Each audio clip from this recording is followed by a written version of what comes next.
Salut, c'est Thierry du podcast Au fait, c'est quoi? Alors, pour ceux qui nous écoutent depuis longtemps, vous savez que j'écoute régulièrement les actualités, en fait, tous les jours. Et puis, en plus de s'informer, ça permet de donner des idées d'épisodes. Et là, typiquement, j'ai entendu que Kamel Daoud a obtenu le prix Goncourt pour son roman Ouris. Alors, le prix Goncourt, comme un petit peu tout le monde, je connais, je sais que c'est par rapport à des livres, mais pas vraiment. Au fait, Sylvain, c'est quoi le prix Goncourt?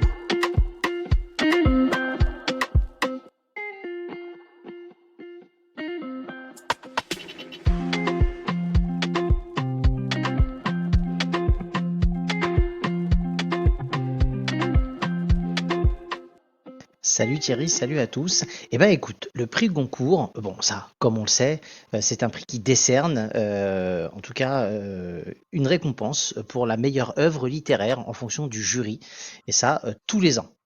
Est-ce que tu sais à peu près, à ton niveau, quand est-ce qu'a commencé le prix Goncourt ou un peu l'historique de ce prix Goncourt? J'aurais dit que ça a une centaine d'années à peu près.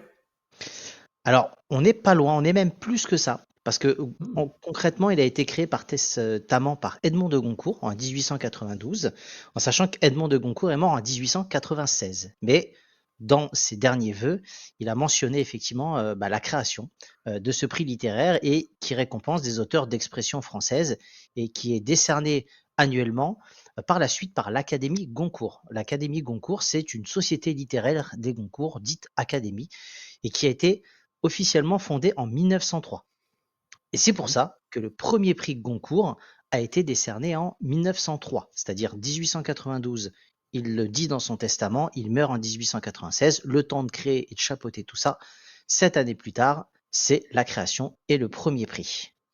D'accord. Alors c'était marrant parce que quand j'ai lu le conducteur, ça m'a rappelé notre épisode 71, donc il y a pas très longtemps, concernant le prix Nobel, puisque c'était un petit peu la même histoire avec le décès, la volonté de mettre en valeur, etc. Donc c'est marrant comme historiquement, il y a des liens, même si j'imagine qu'ils se connaissaient pas ni rien, mais comme quoi ça se rapproche un peu, on va dire, historiquement. C'est Euh, ça. donc du coup, quitte à parler historique, allons-y, plongeons dedans, je sais que tu aimes bien ça. Du coup, qui a été le premier lauréat? Alors, le premier lauréat, je vais pas me tromper lors de la répétition, c'est John Antoine No, qui a reçu donc le tout premier prix Goncourt le 21 décembre 1903 pour son roman La fille de l'éclusier. Je l'ai lu 4 fois. Tu l'as lu Non, je 4 déconne. fois. Ok. Non, je déconne pas du tout. Je connais pas.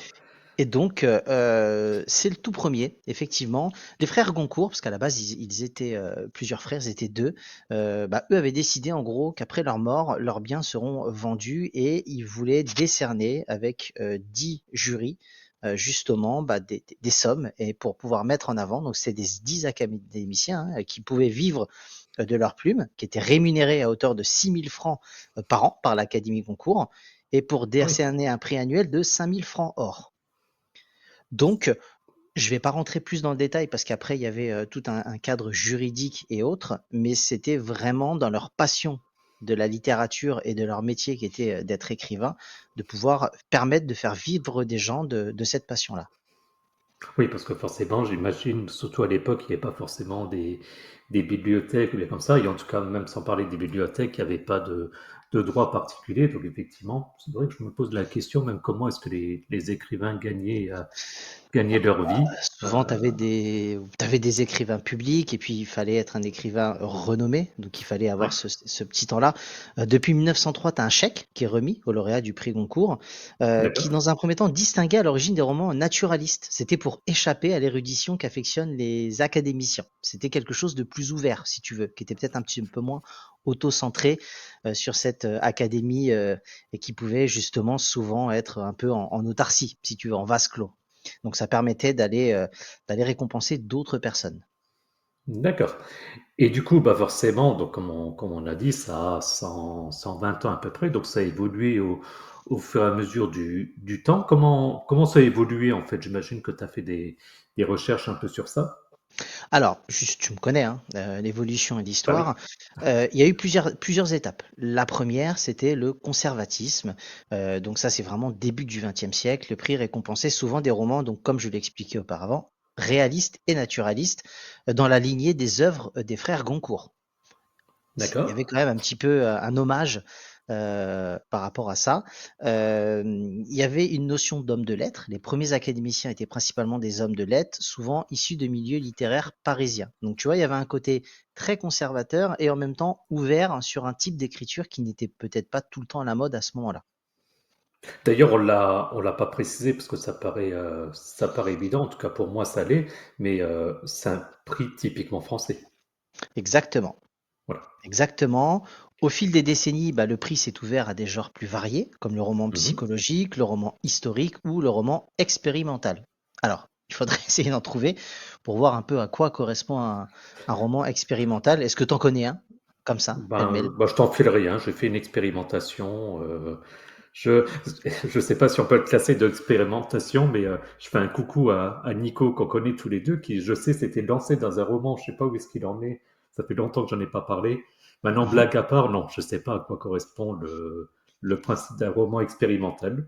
Ça Eh ben, serait ce serait sympa que sur notre compte X, anciennement Twitter, on puisse, au moment où on va publier l'épisode, mettre peut-être un type de roman expérimental ou quelque chose, un Goncourt qui t'a parlé plus qu'un autre. Je te le propose comme ça.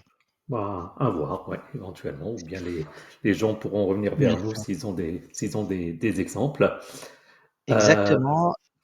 La modernité, donc le prix a également reflété les évolutions de la société en récompensant des auteurs traitant de sujets plus contemporains, ce qui a eu pour but, en tout cas, et ce qui a généré certaines années, des controverses. Donc le choix du lauréat, parfois, a suscité de vives polémiques et témoignant de l'importance de ce prix dans le paysage littéraire français. ouais, ça c'est pas une grosse surprise. Prix français et polémique, ça va souvent ensemble, malheureusement. Français et polémique, ça va souvent ensemble tout court, de toute façon. Et du coup, là, sur les dernières années, il y a eu encore des variations ou ça s'est Alors, un petit peu, on va dire, j'ai stabilisé.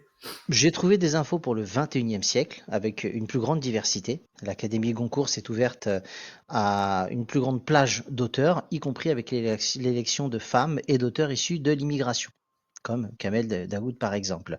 Euh, on a eu un monde contemporain, c'est-à-dire avec des romans récompensés qui abordent des thèmes beaucoup plus actuels comme la mondialisation, l'identité et les enjeux écologiques. On parlait très peu d'écologie au début du XXe siècle. C'est un enjeu majeur dorénavant. Tout à fait. Et Et puis puis j'imagine surtout, qu'il y a une couche média aussi, exactement, auparavant, il y avait que forcément. la presse papier ou les journaux. Dorénavant, il y a une couverture médiatique importante. Ça renforce l'influence sur le monde littéraire et surtout au niveau du grand public. Parce que tout le monde connaît l'appellation prix Goncourt. Peut-être que très peu connaissent un des lauréats, mais c'est quelque chose qui donne, en tout cas pour l'auteur, une grande crédibilité. C'est pas ce que va lui rapporter l'argent du prix Goncourt par l'Académie qui va vraiment le faire vivre. C'est vraiment toutes les ventes que ça peut générer derrière. Oui, tout à fait. Bah, je suis l'exemple typique, hein, comme tu disais, et comme je disais dans l'intro, le prix concours, oui, j'en ai déjà entendu parler, j'ai envie de dire forcément, mais si tu es un lauréat, j'en suis absolument incapable. Et je me suis étonné, enfin étonné non, mais ça on a parlé ce matin, j'ai vu trois, quatre articles, on va dire, dans ma veille journalière, donc effectivement, ça en parle régulièrement. Est-ce Exactement. que est-ce que tu avais encore des choses à nous décrire dans le cadre du prix concours? Alors, en toute honnêteté, il y avait tellement d'informations intéressantes et passionnantes que j'aurais pu passer des heures à vous en parler. J'ai préféré rester assez, factuel et concis pour que, vous puissiez, si vous le souhaitez, aller, faire vos propres recherches. J'ai essayé vraiment de schématiser, de vulgariser au mieux, c'est le concept, hein, de notre podcast, pour vous, aiguiller sur ce prix Goncourt. Bon, par contre, alors, tu as très bien fait, et après, dans le concept et dans les habitudes, il y a aussi des anecdotes. Ça, par contre, on a trouvé. Ça, j'en ai trouvé, évidemment. La toute première, sais-tu quand est-ce qu'a gagné la première femme? Je l'ai pas mis sur le conducteur pour que tu puisses justement essayer de trouver. La première femme a reçu quand le prix Goncourt? Allez, je dirais dans les années 70. Eh ben non, plutôt 1945, et la lauréate était Elsa Triolet. Je connaissais de nom, par exemple, Elsa Triolet. Je sais pas si. Non, j'avais un autre nom en tête et du coup, je suis en train de vérifier si j'ai pas en tête une grosse ânerie. Donc, je te laisse expliquer tranquillement par rapport à ça. Donc, effectivement, voilà, la première femme, d'accord. Euh, donc, effectivement, ouais, étonnamment qui arrivait trop tôt. Alors, je dis étonnamment par rapport à l'histoire et le fait que ce soit rare. Maintenant, c'est évidemment très bien. Qu'est-ce que tu as d'autre comme anecdote? Alors, pour continuer sur les femmes, il y a à l'heure actuelle 13 femmes qui ont gagné. Elsa Triolet la première et Brigitte Giraud en 2022 qui fut la dernière. Je vous laisse vous trouver très facilement les autres. Il y a Romain Gary et le double jeu. Donc ça, c'est un des cas les plus célèbres. Euh, Romain Gary, tout simplement, il a réussi l'exploit de le remporter à 2 reprises. Une fois sous son nom propre, avec Les Racines du Ciel, 1956, et une seconde fois sous le pseudonyme d'Émile Ajar avec La Vie devant soi en 1975.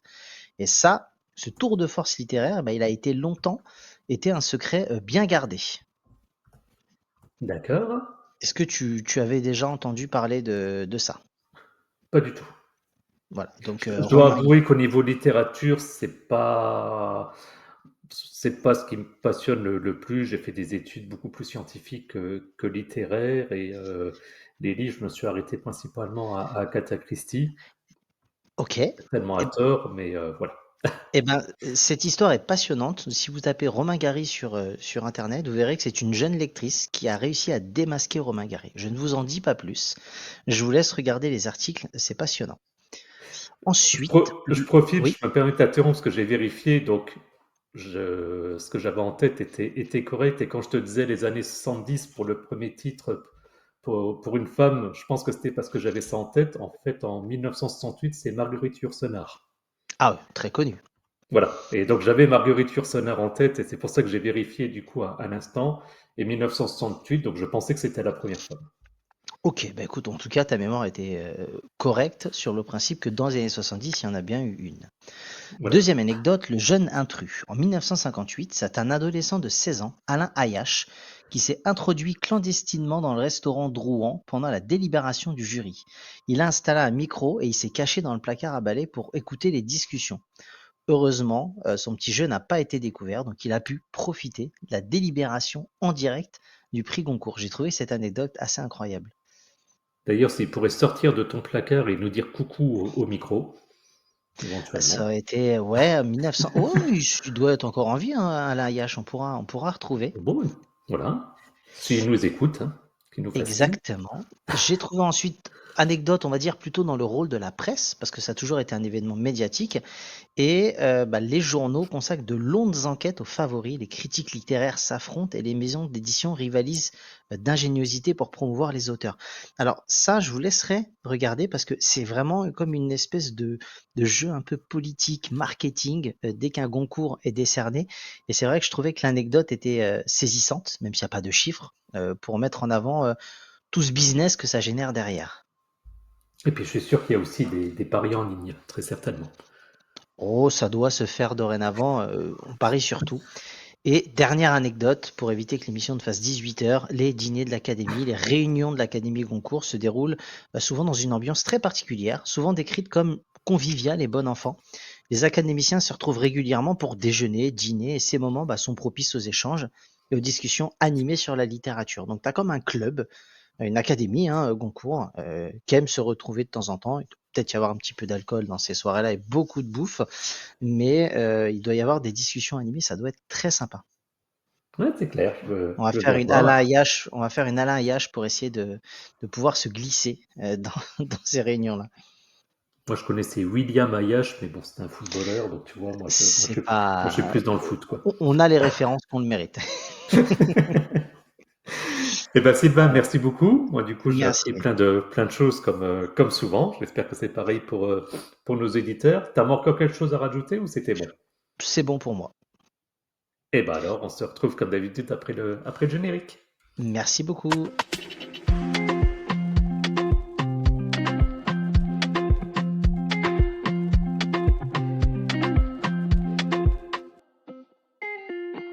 Et c'est Sylvain du podcast. Au fait, c'est quoi? Donc, retrouvez-nous. J'en ai un petit peu parlé auparavant dans l'émission, dans le podcast, sur X, anciennement Twitter, où Thierry nous fait vivre de main de maître le compte. Et n'hésitez pas à commenter, nous citer des livres et des auteurs qui ont pu ou autrices qui ont pu vous marquer. Merci Sylvain. Et puis, de manière générale, si vous le connaissez ou bien si vous nous découvrez, eh ben, sachez qu'on a également un site internet www.auffaitc'estquoi.fr où vous allez pouvoir retrouver les liens de notre podcast en fonction de votre application préférée. Également le lien vers notre chaîne YouTube. Je dois avouer, sans donner de chiffres, je suis étonné par les vues qu'on a en ce moment. Il y a un épisode d'il y a 2 semaines qui, en tout cas à notre niveau, explose. C'est assez étonnant et ça fait plaisir. Faites-nous un coucou, mettez des commentaires, des likes, etc. On se fera un plaisir de les relayer. Et donc, bien entendu, le lien vers le compte X, en même temps, c'est pas très compliqué, c'est au fait, c'est quoi, évidemment tout attaché.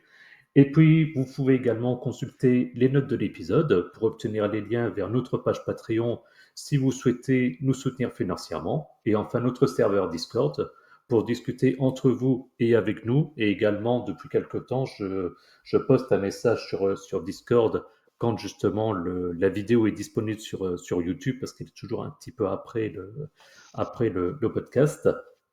Donc voilà, n'hésitez pas. Et puis comme ça, on peut échanger. Je pense qu'un sujet comme le prix concours, c'est l'occasion d'échanger. Donc n'hésitez pas. Merci à tous et à plus dans le bus. À bientôt. Salut.